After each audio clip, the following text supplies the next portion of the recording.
നമസ്കാരം. മലയാളി വാർത്തയിലേക്ക് സ്വാഗതം. കോഴിക്കോട് ചെറുവണ്ണൂരിൽ ഓടിക്കൊണ്ടിരിക്കെ കാർ കത്തിമരിച്ച സംഭവവുമായി ബന്ധപ്പെട്ടുള്ള കൂടുതൽ വിവരങ്ങൾ പുറത്തുവരികയാണ്. സോനയും ഭർത്താവ് രജിൻലാലും തമ്മിൽ പ്രശ്നങ്ങളുണ്ടായിരുന്നു എന്നതടക്കമുള്ള മൊഴി കഴിഞ്ഞ ദിവസം സോനയുടെ അമ്മാവൻ നൽകിയിരുന്നു. മാത്രമല്ല, ഈ മരണത്തിൽ ദുരൂഹതയുണ്ട് എന്നൊരു സംശയം സോനയുടെ കുടുംബത്തിൻ്റെ ഭാഗത്തു നിന്നും ഉണ്ടായിട്ടുണ്ട്. സോന ഇരുന്ന സീറ്റിൽ നിന്നും തീ ഉയർന്നത് എങ്ങനെ എന്ന ചോദ്യമാണ് കുടുംബാംഗങ്ങൾ മുന്നോട്ട് വയ്ക്കുന്നത്. ഇതൊരു കൊലപാതകമാണോ എന്ന സംശയമുണ്ടെന്നും 100% അത്തരത്തിലുള്ള ഉറപ്പാണ് കണക്കാക്കുന്നതെന്നും കുടുംബം വ്യക്തമാക്കുന്നുണ്ട്. കാറിന്റെ മുൻഭാഗത്തോ പുറകുവശത്തോ ഒന്നും സംഭവിച്ചിട്ടില്ല. അപകട കാരണം ഷോർട്ട് സർക്യൂട്ട് അല്ല. കാറിനുള്ളിലെ വയറിങ്ങിനും ഇന്ധന ടാങ്കിനും തകരാറുകളില്ല എന്ന് മോട്ടോർ വാഹന വകുപ്പും ഫോറൻസിക് വിദഗ്ധരും നടത്തിയ പരിശോധനയിൽ കണ്ടെത്തിയിട്ടുണ്ട്. തീപിടുത്തമുണ്ടായത് കാറിന്റെ പിന്നിൽ നിന്നാണ്. തങ്ങളുടെ ആരോപണങ്ങളെല്ലാം ശരിവയ്ക്കുന്ന കാര്യങ്ങളാണ് കണ്ടെത്തിയിരിക്കുന്നതെന്നും വിശദമായ അന്വേഷണം ഈ സംഭവവുമായി ബന്ധപ്പെട്ട് വേണമെന്നും കുടുംബം ആവശ്യപ്പെട്ടു. സീറ്റിന്റെ ഭാഗം കത്തി ഉരുകി ഒട്ടിയ നിലയിലായിരുന്നു സോനയുടെ മൃതദേഹം കണ്ടെടുത്തതെന്നാണ് നാട്ടുകാർ പറയുന്നത്.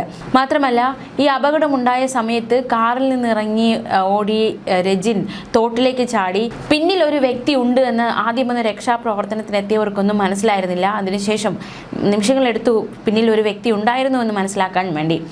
കുടുംബം നിരവധി ആരോപണങ്ങൾ ഉന്നയിക്കുന്നുണ്ട് രജിൻലാലിനെതിരെ. സോനയെ ഫോൺ ഉപയോഗിക്കാനോ കുടുംബത്തിനെ വിളിക്കാനോ സ്വന്തം വീട്ടിലേക്ക് വരാനോ രജിൻ അനുവദിച്ചിരുന്നില്ല. അത്തരത്തിലൊരു നിബന്ധനകളൊക്കെ സോനയ്ക്ക് രജിൻ കൽപ്പിച്ചിരുന്നു എന്നതടക്കമുള്ള നിർണായക വിവരങ്ങൾ പുറത്തു വരുന്നുണ്ട്. അവർ തമ്മിൽ പല പ്രശ്നങ്ങളുമുണ്ട് എന്നും കുടുംബം അറിയിക്കുന്നുണ്ട്. സോനയുടെ ഭർത്താവ് രജിൻലാൽ കോഴിക്കോട് മെഡിക്കൽ കോളേജിൽ ചികിത്സയിലാണ് നിലവിൽ. 3 വർഷം മുൻപാണ് രജിൻലാലും സോനയും വിവാഹിതരായത്. വിദേശത്തായിരുന്നു രജിൻലാൽ. 1 മാസം മുൻപാണ് രജിൻലാൽ നാട്ടിലേക്ക് എത്തിയത്. എന്തായാലും സംഭവത്തിൽ അടിമുടി ദുരൂഹത നിറഞ്ഞു നിൽക്കുകയാണ്. കഴിഞ്ഞ വെള്ളിയാഴ്ച രാത്രി 9:30 ചെറുവണ്ണൂർ കക്കറമുക്ക് റോഡിലായിരുന്നു ഈ അപകടമുണ്ടായത്. കക്കറമുക്കിലെ പൂവത്തും ചാലിൽ രജിൻലാലിന്റെ ഭാര്യ സോനയാണ് മരിച്ചത്. 28-കാരിക്കാണ് ദാരുണാന്ത്യം സംഭവിച്ചത്. പൊള്ളലേറ്റ ഭർത്താവ് രജിൻലാൽ 30 വയസ്സുകാരനാണ്. കോഴിക്കോട് ആശുപത്രിയിൽ ബേൺ ഐസിയുവിൽ ചികിത്സയിലാണ്. കാറിന്റെ ഉൾവശം മാത്രം കത്തിയതിൽ ദുരൂഹതയുണ്ട് എന്നാണ് കുടുംബം ആരോപിക്കുന്നത്. ഇത് ആസൂത്രിതമായ കൊലപാതകമാണ് എന്ന വാദത്തിൽ കുടുംബം അടിയുറച്ചു നിൽക്കുകയാണ്. മകൾക്ക് ഭർത്തൃവീട്ടിൽ ദുരവസ്ഥ നേരിട്ടതായും പല ദിവസങ്ങളിലും പട്ടിണിയായിരുന്നുവെന്നും സോനയുടെ അമ്മ വസന്തയും പ്രതികരിക്കുകയുണ്ടായി. അന്വേഷണം ആവശ്യപ്പെട്ട് മരണാനന്തര ചടങ്ങുകൾക്ക് ശേഷം പോലീസിൽ പരാതി നൽകുമെന്നും ബന്ധുക്കൾ അറിയിച്ചു. ഗുരുതര ആരോപണങ്ങളാണ് രജിൻലാലിനെതിരെ കഴിഞ്ഞ ദിവസം സോനയുടെ അമ്മാവൻ ഉന്നയിച്ചത്. ഇപ്പോൾ അമ്മയും ഇത്തരത്തിൽ ഗുരുതര ആരോപണങ്ങൾ രജിൻലാലിനെതിരെ ഉന്നയിക്കുന്നു. ആ വീട്ടിൽ, അതായത് ഭർത്തൃവീട്ടിൽ തൻ്റെ മകൾ നേരിട്ടത് ദുരവസ്ഥയായിരുന്നു, പല ദിവസങ്ങളും തൻ്റെ മകൾ പട്ടിണിയായിരുന്നു എന്നതടക്കമുള്ള ഗുരുതര ആരോപണം വെളിപ്പെടുത്തൽ ഇപ്പോൾ കുടുംബത്തിൽ ഭാഗത്തുനിന്ന് ഉണ്ടായിരിക്കുകയാണ്. എപ്പോഴത്തും പോലെ എന്തെങ്കിലും സംഭവിച്ചതിന് ശേഷം മാത്രം വീട്ടുകാർ വാതുറക്കുന്ന ഒരു പ്രവണത ഈ കേരളത്തിലുണ്ട്. അതിപ്പോൾ ഈ സംഭവത്തിലും ആവർത്തിക്കുന്നുണ്ട്. ദുരവസ്ഥയായിരുന്നു, പട്ടിണിക്കിട്ടിരുന്നു എന്ന കാര്യങ്ങളൊക്കെ കുടുംബത്തിന് അറിയാമായിരുന്നുവെങ്കിൽ എന്തുകൊണ്ട് അപ്പോൾ ആ ഒരു നിർണായക തീരുമാനം ആ സമയത്തെടുത്ത് ആ ഒരു അവസ്ഥയിൽ നിന്നും പുറത്തേക്ക് സോനയെ കൊണ്ടുവരാൻ ശ്രമിച്ചില്ല എന്ന ചോദ്യം ബാക്കിയാവുകയാണ്. കുടുംബത്തിന് നേരെ അത്തരത്തിലൊരു ചോദ്യം ഉയരുകയാണ്. മറ്റു കാര്യങ്ങളൊന്നും അറിയില്ല, അവർ അത്തരത്തിൽ ശ്രമിച്ചിരുന്നോ, എന്താണ് ആ കാര്യങ്ങൾക്കൊന്നും ഒരു വ്യക്തത എങ്കിൽ പോലും എല്ലാ സംഭവങ്ങളും എടുത്തു നോക്കിയാൽ ഇതുവരെ നടന്നിട്ടുള്ള ഗാർഹിക പീഡനത്തിൽ മരണപ്പെട്ട അല്ലെങ്കിൽ ആത്മഹത്യ ചെയ്ത സ്ത്രീകളുടെ അവസ്ഥ എടുക്കുമ്പോൾ അവരുടെ കുടുംബങ്ങളുടെ പിന്നീടുള്ള പ്രതികരണം, ആ വീട്ടിൽ, അതായത് ഭർത്തൃ വീട്ടിൽ ഇങ്ങനെയുള്ള അനുഭവങ്ങൾ ഉണ്ടായി, മോശ അനുഭവങ്ങളിലൂടെ കടന്നു പോവുകയായിരുന്നു എന്ന കാര്യം ഞങ്ങൾക്ക് അറിയാമായിരുന്നു എന്ന് എല്ലാം സംഭവിച്ച ശേഷം, ഒരു മരണം സംഭവിച്ച ശേഷം പലപ്പോഴും ബന്ധുക്കൾ പ്രതികരിക്കുന്ന സാഹചര്യം ഉണ്ടായിട്ടുണ്ട്. എന്തായാലും ഇതൊക്കെ അനുഭവിക്കുന്ന ആ സമയത്ത് തന്നെ, അതൊക്കെ അറിയുന്ന സമയത്ത് തന്നെ എന്തുകൊണ്ട് നിർണായകമായ ഉചിതമായ തീരുമാനങ്ങളെടുത്ത് അവരെ സുരക്ഷിതരാക്കിക്കൂടായിരുന്നു എന്ന ചോദ്യങ്ങൾ പല വീട്ടുകാർക്ക് നേരെ ഉന്നയിക്കപ്പെടുന്ന സാഹചര്യമാണ് നിലവിൽ ഉള്ളത്.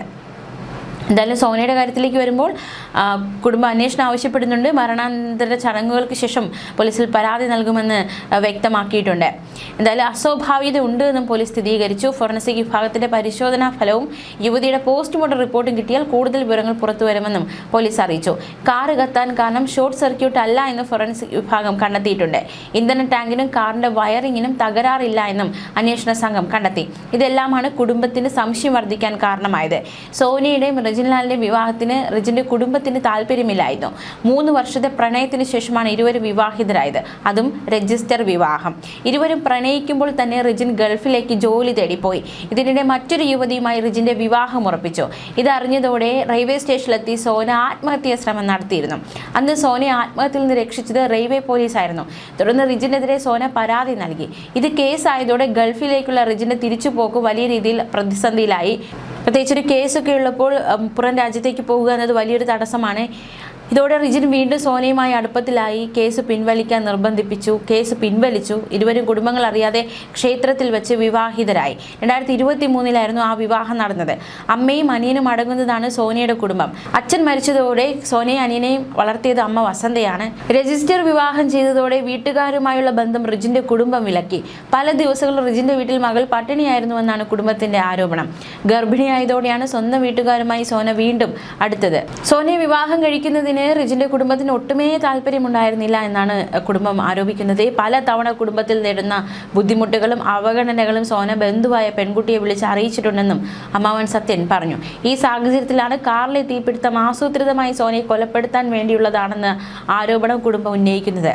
കാറിന്റെ പിൻസീറ്റിലാണ് സോനയുടെ മൃതദേഹം ഉണ്ടായിരുന്നത്. തീപിടുത്തമുണ്ടായത് കാറിന്റെ പിറകിൽ നിന്നാണെന്ന ഫോറൻസിക്കിന്റെ കണ്ടെത്തലും കുടുംബത്തിന്റെ സംശയങ്ങൾ ഇരട്ടിയാക്കുകയാണ്. വൻ സ്ഫോടന ശബ്ദം കേട്ടാണ് നാട്ടുകാർ കാറിനടുത്തേക്ക് എത്തിയത്. അപ്പോൾ കാറിന് പുറത്ത് സമീപമുള്ള തോട്ടിലായിരുന്നു റിജിൻ ഉണ്ടായിരുന്നത്. തീ പൂർണ്ണമായി അണച്ച ശേഷമാണ് കാറിനകത്ത് സോനയുള്ള കാര്യം നാട്ടുകാരെ റിജിൻ അറിയിച്ചത്. ഇവിടെയാണ് വലിയ അസ്വാഭാവികത നിൽക്കുന്നത്. എന്തുകൊണ്ട് തുടക്കത്തിൽ തന്നെ എൻ്റെ ഭാര്യയുണ്ട്, അല്ലെങ്കിൽ ഒരു കരച്ചിലോ അത്തരത്തിൽ എൻ്റെ ഭാര്യ അതിന് ഉണ്ട്, അവളെ രക്ഷിക്കണമെന്നൊരു പറച്ചിലോ ഈ റിജിൻ്റെ ഭാഗത്തുനിന്ന് ഉണ്ടായിട്ടില്ല. എല്ലാം അതായത് കത്തിക്കൊണ്ട് നിൽക്കുന്ന കാറ് തീ അണച്ചതിന് ശേഷമാണ് ഇത്തരത്തിൽ അതിൻ്റെ അകത്ത് ആളുണ്ടെന്ന് റിജിൻ പറയുന്നത്. അപ്പോൾ ഫുൾ ദുരൂഹതയുണ്ട് എന്ന് ബന്ധുക്കൾ ആരോപിക്കുകയാണ്. 65% റിജിന് പൊള്ളലേറ്റു. മെഡിക്കൽ കോളേജ് ആശുപത്രിയിൽ ഗുരുതരാവസ്ഥയിലാണ് റിജിനുമായിരിക്കുന്നത്. റിജിൻ്റെ മൊഴിയെടുക്കാൻ പോലീസിന് ഇതുവരെ സാധിച്ചിട്ടില്ല. കാറിൽ നിന്ന് സോനയുടെ ഭാഗികമായി കത്തിയ ബാഗും കുപ്പിയുടെ അടപ്പും എപ്പയ്യൂർ പോലീസ് കണ്ടെത്തിയിട്ടുണ്ട്. മാത്രമല്ല സ്ഫോടകപരമായിട്ടുള്ള മറ്റെന്തെങ്കിലും വസ്തുക്കൾ ആ കാറിൽ ഉണ്ടായിരുന്നു എന്നൊരു സംശയം സോനയുടെ കുടുംബം പ്രകടിപ്പിക്കുന്നുണ്ട്. എന്തായാലും നിലവിലെ സാഹചര്യം റിജിനും മരണത്തോട് മല്ലടിക്കുകയാണ്. ആ ഒരു സാഹചര്യത്തിലാണ് കുടുംബം ഇത്തരത്തിലൊരു ആരോപണം മുന്നോട്ട് വയ്ക്കുന്നു. ആ ഒരു ഭർത്തൃ വീട്ടിൽ നിരവധി പീഡനങ്ങൾ സോന നേരിട്ടിരുന്നു എന്നൊരു ആരോപണം കുടുംബത്തിൻ്റെ ഭാഗത്തുനിന്ന് ഉണ്ടാകുന്നു. എന്തായാലും അന്വേഷണം പുരോഗമിക്കുകയാണ്. കൂടുതൽ വിവരങ്ങൾ വരും മണിക്കൂറുകളിൽ ലഭ്യമാകും. ന്യൂസ് ഡെസ്ക് മലയാളി വാർത്ത.